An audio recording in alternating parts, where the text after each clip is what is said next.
In this next video, we're going to look at some playback and live control options. So the first one we're going to look at is applying palettes over times and offsets. This can be particularly useful when busking shows using the programmer, but also you can use it for recording cues as well. So what we're going to do is we're going to select the Maverick Mark II spots here. I'm going to locate these, and then I'm going to start applying some palettes over times and offsets. So first of all, I'll just apply it over a time. What you need to do is select the time first using the keypad. So I'm going to type 5, and this will apply a palette over 5 seconds. If I now select red, you can see that red palette is going to be applied over those 5 seconds. If I record that into a cue, it's also going to record that time straight into the cue. So I'm going to do a couple more examples. So this time I'm going to say 5 for 5 seconds and then star. So what this is going to do is it's going to apply it over 5 seconds, but it's also going to have an offset from left to right. So if I select yellow, you can see over 5 seconds it's going to change from red to yellow, left to right. Again, I'm going to record that as a cue onto this playback. And a couple more examples. This doesn't have to be just with color palettes, you can do it with any palettes you like. So I'm going to do a position palette now. So if I say this time 5 star minus, and then select this fan out position, this is going to change to that position with a center out fan over that 5 second time. I'll record that as a cue. So that same playback. And then final example I'll use is 5 star plus. It's worth noting it doesn't have to be 5, you can select any number of seconds you like. 5 is just the example here for 5 seconds. And then I'm going to select a green palette, and it's going to do a center in fan this time over 5 seconds. And again, if I record that as a cue to that same playback, clear the programmer, and then if I bring up the cue stack, I'm going to set this to cue timing. And then as I step through these cues, you'll notice that it's going to use those times and offsets that are recorded into those cues. There we go. It's used the times and the offsets there within each of those cues. And you can see it's moving to that new position over that time. Right, so that's applying palettes over times and offsets. What we're going to look at now is setting up a busking rate master.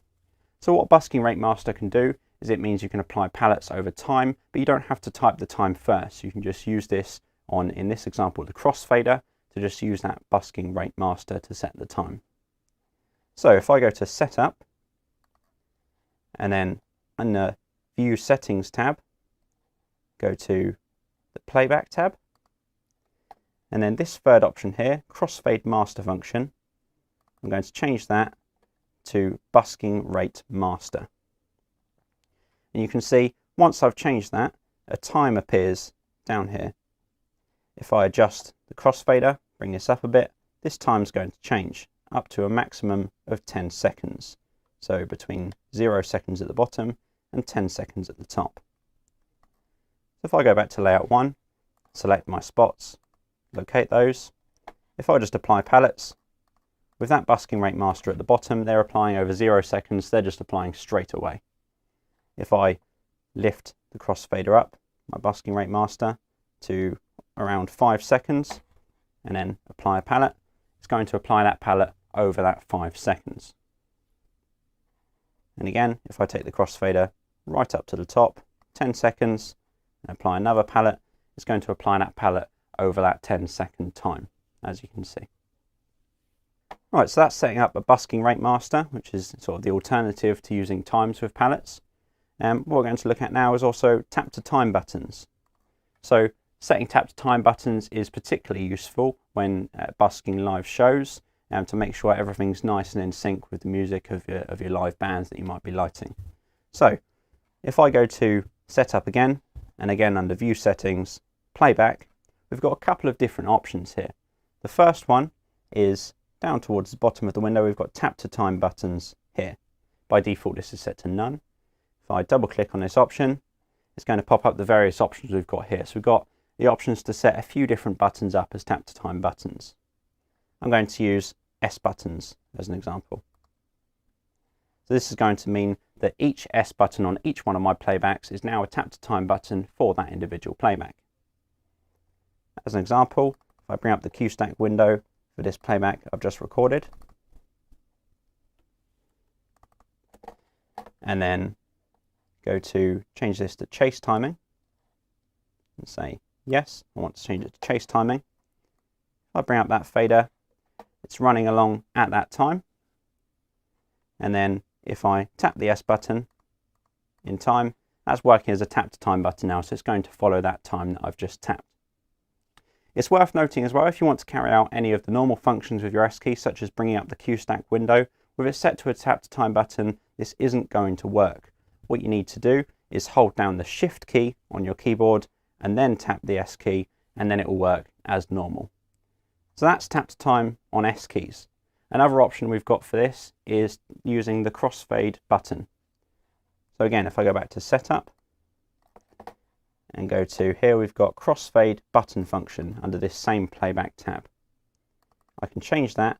I've got a couple of options here. I've got tap to time selected and I've got global tap to time.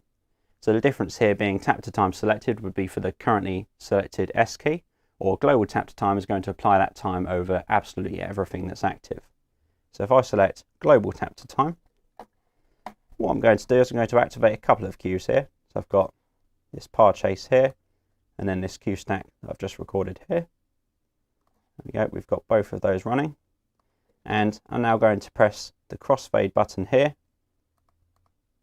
like so, and that's going to act as a global tap to time. And you can see now both of those chases are running nicely in sync. There might be times when you don't want everything quite the same. Maybe you want to divide or multiply times, or maybe you want to inhibit it so some playbacks ignore times completely. That's fine, that can be done too. I'm just going to change my tap to time buttons from S keys back to none, and then I'm going to triple tap the S key for this playback here, and then under the audio tab we've got rate divisor here. So what this does is it lets you divide or multiply by certain times for your tap to time. So if I select multiply by 2, for example, that's going to multiply what I tap by 2, so it'll be double the speed. So if I now tap a time again, 1, 2, 3, 4, you'll notice in my visualizer here, this QStack is following that time, whereas this QStack that I've set up my rate divisor on has doubled that time, so it's going double the speed of the other QStack. You can also inhibit it so it ignores the time completely. So again, if I select the rate divisor option here and select inhibit, if I now tap a time again, I'm going to tap something particularly fast. You can see this QStack is running at that really fast speed, whereas this QStack has ignored that and it's still running at the previous speed. So that's rate divisors and setting that to inhibit as well for your tap to time buttons. In the next video, we're going to look at some advanced QStack options.